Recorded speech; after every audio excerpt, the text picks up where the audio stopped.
don't know if feed this it in is your somewhere. tagline, but this is the creakiest show on television. Yeah, we just Creepiest said show it. on YouTube. Yes. Yeah.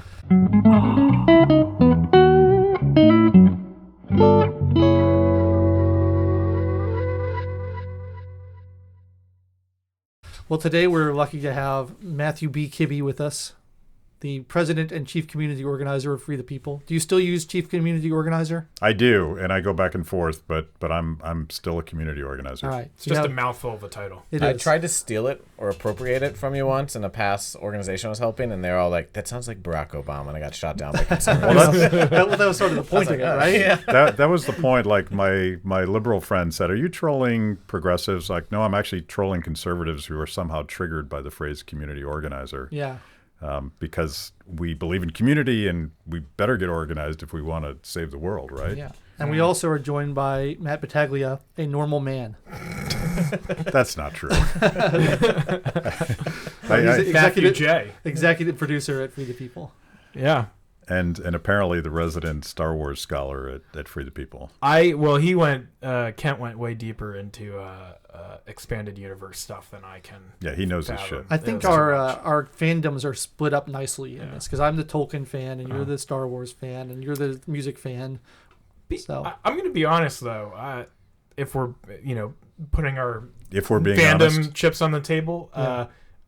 I rewatch the Lord of the Rings and read the Lord of the Rings books far more frequently than I consume any Star Wars material. yeah, it's true. Like I will watch I will put the Rings trilogy on in the background at least once a year. Really? Oh yeah. I'm definitely more Star Wars over Lord of the Rings. I recently got the Blu-rays of the Lord of the Rings trilogy, and I'm trying to watch all the audio commentaries, and it's undoable.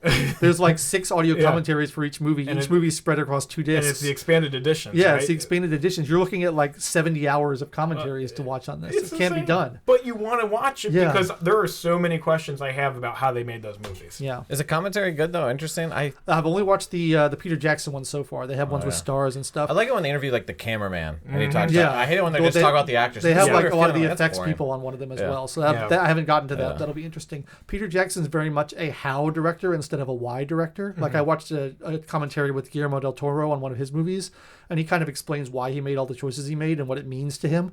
And Peter Jackson doesn't talk about that. He's just like, this is how I got this shot. This is how this effect was done. This is how that makeup was done.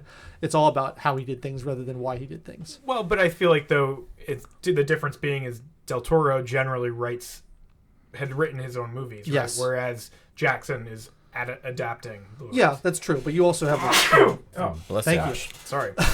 there's also COVID. decisions to be made. Okay. But anyway, the thing I wanted to jump off with here, get us a little bit on topic, so we're talking about something real, is I've been watching a lot of Brett Weinstein lately because he was on a Clubhouse meeting talking about freedom of speech on the internet, and he was the only one talking any sense at all. He was the only one saying you can't have people regulating speech on the internet. It doesn't work. It results in totalitarianism. So I really became a fan of his, and I've been watching his podcast, Dark Horse podcast, a lot. Yeah.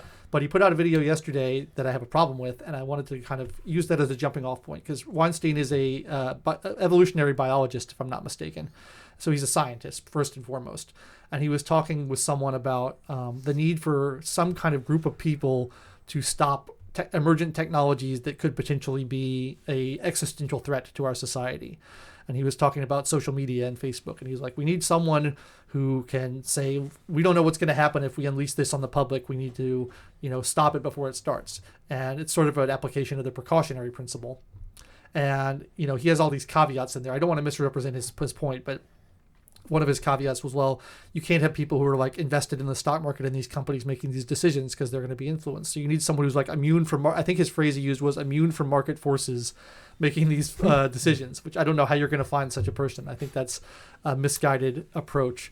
And so it made me think about kind of how scientists think. And I think that we all kind of have blind spots in terms of the thing that we are into and we're good at. And scientists tend to have blind spots in this notion that you can design systems from a top-down level that are going to work because that's kind of how they think about things. And so I don't know. I thought we could talk about social media and free speech and censorship and all that and see what we had to say about it. I have a quick joke. Okay. Go ahead. I think he's looking for a time traveler. That's the only way you can solve this. Yeah, I think so. I'm trying to remember the name. So we did that that video together, and Logan, you wrote a big chunk of the script about the origins of the word socialist. Yes. What was that guy's name? The French philosopher. Henri de, what was his name? Henri de something. I can't remember his last name. Saint-Simon.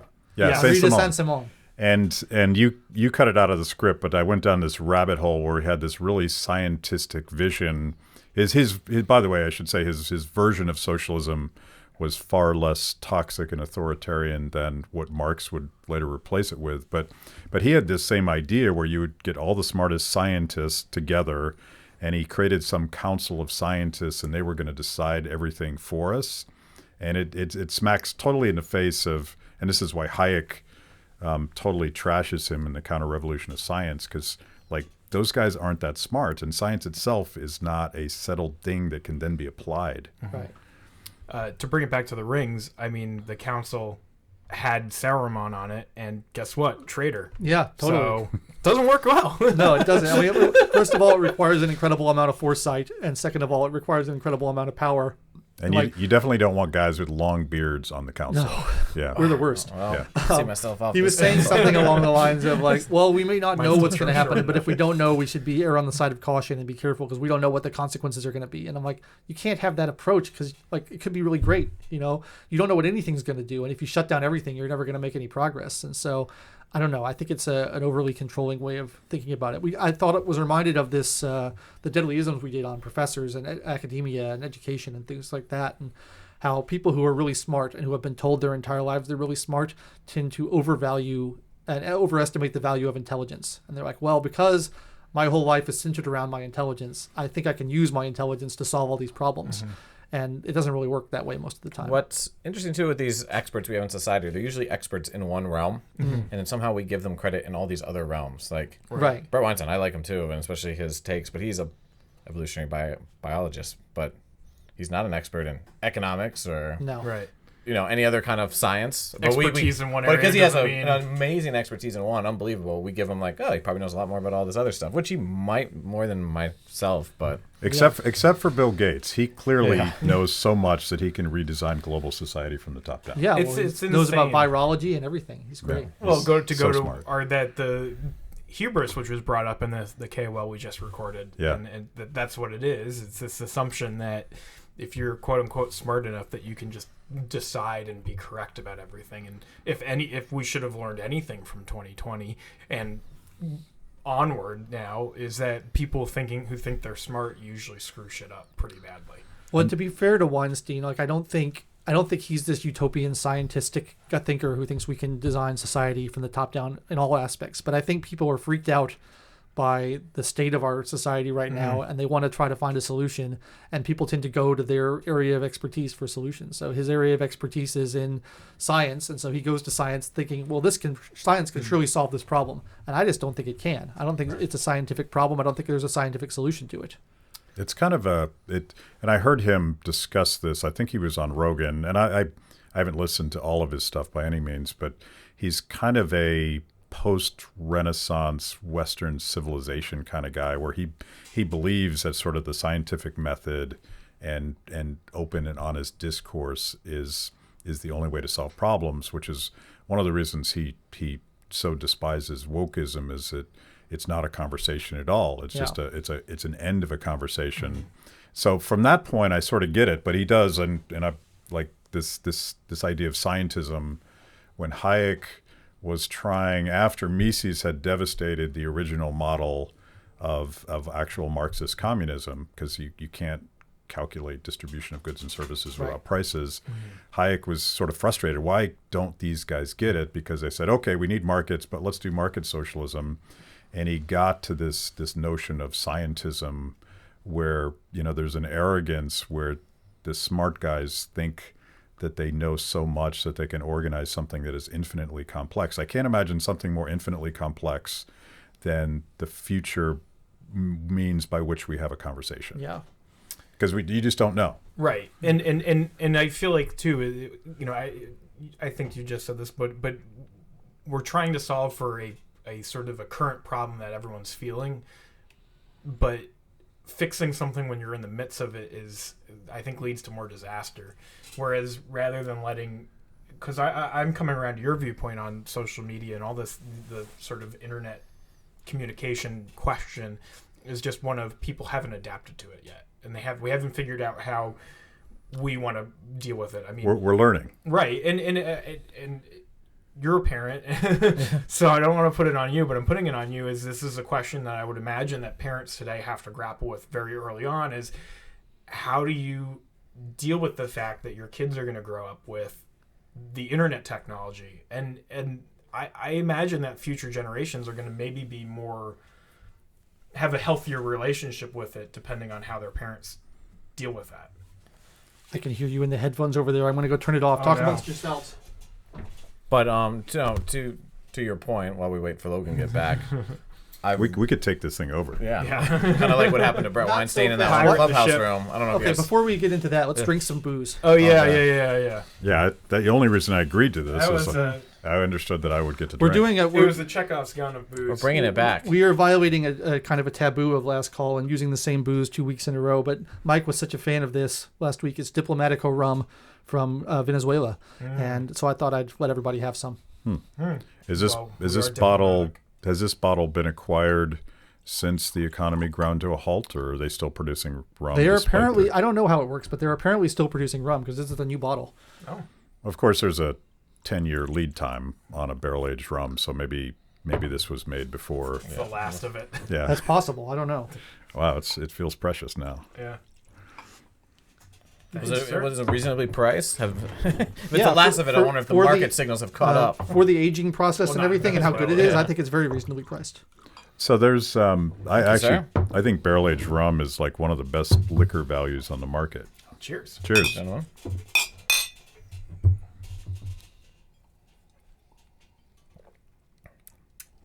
I find it really That is good. tasty. I like it. I'm not a connoisseur like others, but Yeah, me neither. I've told multiple people about this rum since our last recording. Yeah. It's like butter, Yeah.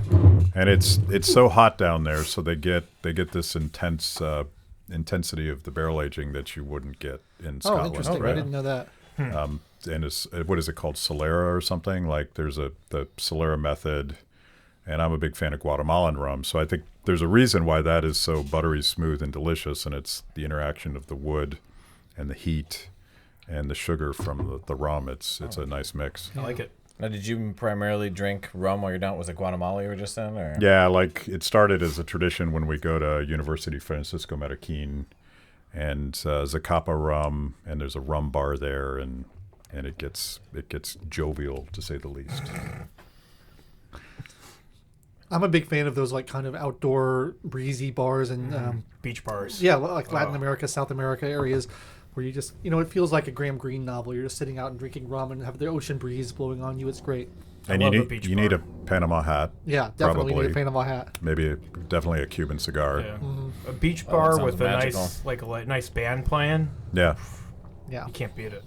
I do really want to visit Cuba. It's been the forbidden land. Yeah, I kind of want to as well. I kind of like the 50s aesthetic they still have Yeah. going on because they haven't been able to Because afford I I feel like it's anything the new Godfather since aesthetics. Yeah. Except the Godfather was at least contemporary Yeah. at the time.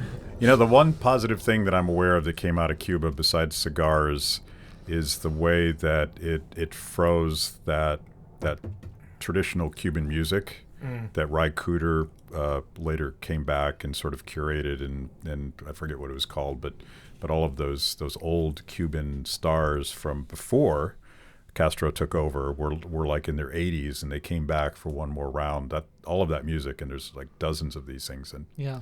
I can't think of the name of the band that he created, but it was excellent. Ry Cooder plays on the first Captain Beefheart album. The I did not know record that. label was like, you need someone who can actually play an instrument on your record. Maybe get Ry Cooder in to Just to help tie out a the little room bit. together. Yeah. So what do you so let's tell that clubhouse story where Eric Weinstein got sort of kicked out of his own room. It was Brett, but yes. Oh no, It was Brett. It was Yeah, it Brett. was Brett. It was Brett. Brett. I know they look alike. I get these guys Yeah. confused. Yeah, so I heard about this, and it wasn't him who got kicked out, but he was in the room, and they were discussing, I don't even know what they were discussing, but they were having a conversation, and someone in the audience complained that there was no moderator in the room who was a person of color. They said, all the moderators are white. That's not fair. Make me a moderator. And so the host foolishly caved to this demand and made her a moderator. And then she immediately staged a coup and started kicking everybody out of the moderator chairs, because apparently if you're a moderator, all moderators have equal power on Clubhouse. So you can kick everybody out you want. So she kicked all the other moderators out, kicked all the other speakers out, and then brought up a bunch of people from her crowd to talk about what she wanted to talk about, which was all wokeness stuff and racism and things Wasn't like that the topic of the room too, or somewhat? I think close it was, but it was like it's no longer a diversity of opinion. It was all like unanimous pro wokeness arguments from there on out, and it wouldn't let anybody else come in. Yeah. And like that's sort of a problem. You Yeah. know? It's sort of against the ethos of Clubhouse. And I'm like, yeah, you can just go start another room, but like you got to be careful who you allow moderator privileges, since moderators have such unilateral power in there. Yeah. I think they'll probably fix that, because Clubhouse seems to be wanting to avoid that sort of tribalism that you get in the other things. But we did, Mike and I were on a Club Liberty conversation early on, and I invited this Marxist up. I didn't make him a moderator for that reason, because I didn't know how it would go. And we really wanted to have a conversation with he was, I'm calling him a woke Marxist, because when I asked him questions, he just regurgitated these robotic talking points. You see that so often. And I'm like, I don't know how to engage you, because you're not listening or hearing or considering anything. Right. So it was frustrating, but I still think that there's an opportunity to get people from different perspectives and sort of hash stuff out. But yeah, I do definitely don't make them moderators. People need to be open to it too, though. Like if you're just regurgitating, it doesn't really. Yeah, I do like it that you're actually forced to confront someone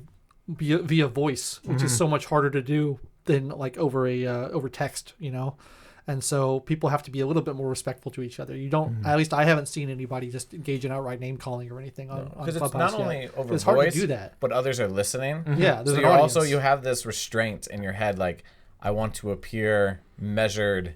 Yeah. Or you're worried about what everyone else is thinking of you, which is actually, I think, a healthy restraint. Sure. If it was just definitely. voice messages between two people, like a tweet, you could get pretty nasty. Yeah. But I think it's a healthy restraint. It's a balance, because part of the ethos is you can't record it, and you really can't go on there as a reporter and sort of gotcha somebody for something they said. So like you have to put your name and face on there, and it has to be a conversation.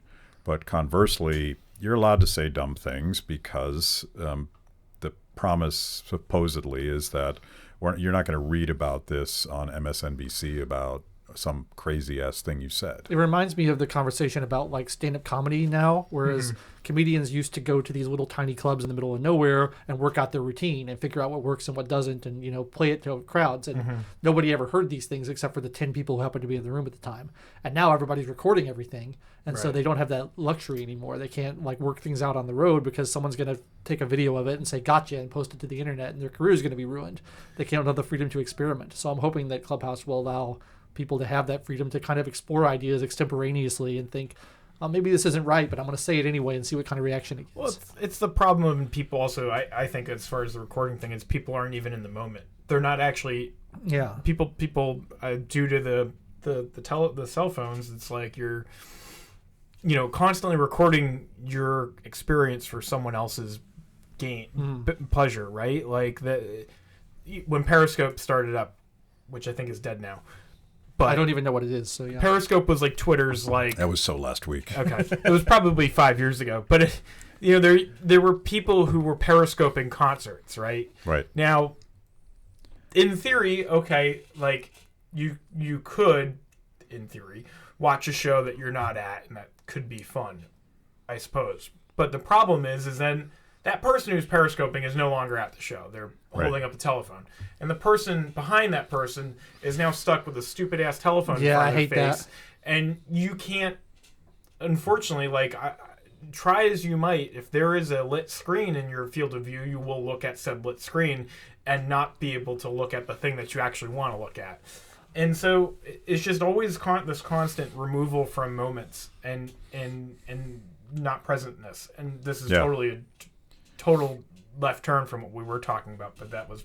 Well, I'm going to take it even further, because I've, as you guys know, I've been sort of bitching and moaning about my inability to go to live music shows, which for me is like, it's just part of my life. I've done a lot of it. I think us three have. I don't know about you if you do a lot of live music. No, I've never been I've gone to maybe 6 or 7. Well, the thing is, I was just starting to like get really big into it because I went to a few shows, but it wasn't a major thing I did. And over the last few years, I've like finally had enough money to go to all the shows I want to go to, and so I've started doing it, and I was really getting hyped about it, and then it just shut down on me like right when I was really getting into it. So I'm bummed out about that. But my mantra this week, I'm starting to really worry about the dehumanization of lockdowns and shelter in place and 6 feet apart and masks and just the whole nature of if I get on a plane and I sit next to somebody, I immediately resent them because I don't know what they did. Did they behave responsibly, whatever that is? Did they follow the CDC guidelines? Are they a Fauciist or are they a denier? Yeah. And we're in this world where these experts, going back to experts, the scientific experts, the epidemiologists, the ones that have been endorsed by the government, actually want to ban handshakes. Yeah. And they definitely want us to keep wearing masks forever. And it's so dehumanizing. They're the same people that won't let us go to a show. And I feel like that face-to-face, going back to the clubhouse limitations on bad behavior, you got to keep it human. Otherwise, we start treating each other like objects instead of people. This is an argument I've been having a lot about mask wearing because people are saying to me, well, you're a libertarian. You shouldn't care what people do. If people want to wear masks, like it's their right to do it. You shouldn't be criticizing them for doing that, which is true. But the point I'm making is like, I'm really worried about the psychological impact it has on us as a culture because I hate it. I think if everybody's out wearing a mask all the time when they're outside by themselves or in their car or whatever, it creates this perception that every other human being is a potential threat. And you start to view every other person not as a fellow potential collaborator and someone you can work with and create things with or be friends with. You view them as a danger. And I think that's like so destructive to society. Yeah. Go ahead. Well, this is an idea, and I don't know if I subscribe to this idea, but I'll flesh it out here. This kind of feeds, well, at least how I view it right now, of woke culture. I feel like woke culture puts the group aggressively above the individual, where if you don't subscribe to the ideology or ethos of the group, you're not even a person. Well, yeah, it's all signaling in group and out group. You're either with us or you're against us. You're in our group or you're outside of our group. Like one of the original ones was the Women's March with the pink hats, and there was a group, it was the feminist movement, but a group of pro-life feminists showed up, and they wanted to be on the banner. And at first they let them on the banner, and then they were like, you can't be on the banner. So because they didn't subscribe 100% to the ethos of the group, they were almost subhuman in a way, or dehumanized. Well, yeah, I want to use one of my favorite words here. It's shibboleth. You know, you have to say that a lot of this isn't even about like content or informational content. It's about making you say the thing to prove that you're on the team. Right. So you have to it's say like the fist raising. We were just talking about that. We were just talking about that. Yeah. Yeah. You have to put the equal sign on your Instagram profile. Or you have to put the hashtag BLM on your Twitter profile. The blackout. You have to put your pronouns in your profile. You have to do that because if you don't do that, it shows that you're not part of the group and you're an enemy. And if you do it, then you're in the group. I had a side thought, and it's related to your thought about masks. Go ahead. Did this start with the headphones? Let me flesh it out a little bit before you think I'm crazy. You're talking about the iPod headphones? Yes, because not the big ass ones I had when I was a kid. No, because they weren't as mobile. But think about it. Okay. What about the Walkman? Even the Walkman had its limitations because you really couldn't walk with the Walkman that well. Yeah. So do you remember? I will let you get back to your story, but do you remember when they tried to emulate the Walkman with CD players and they just would skip all the time? Yes. Didn't work at all. I was actually thinking about CD players because I would skip all the time. They were terrible. Yeah. I used to try to run with those, and I think I actually smashed the machine. So here's my thought: is that okay? In the public space, and this is sort of spinning off of because I read Crawford's World Beyond Your Head book, and I'm up on my bullshit about it. Matthew Crawford. Yes. Highly recommended, even though Logan doesn't like him. Oh, you would like this book, but anyways, you probably would hate it.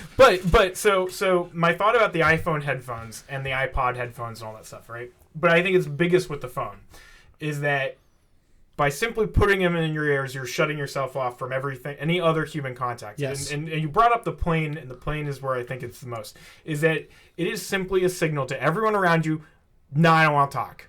And sometimes it's a useful signal, sometimes it's not.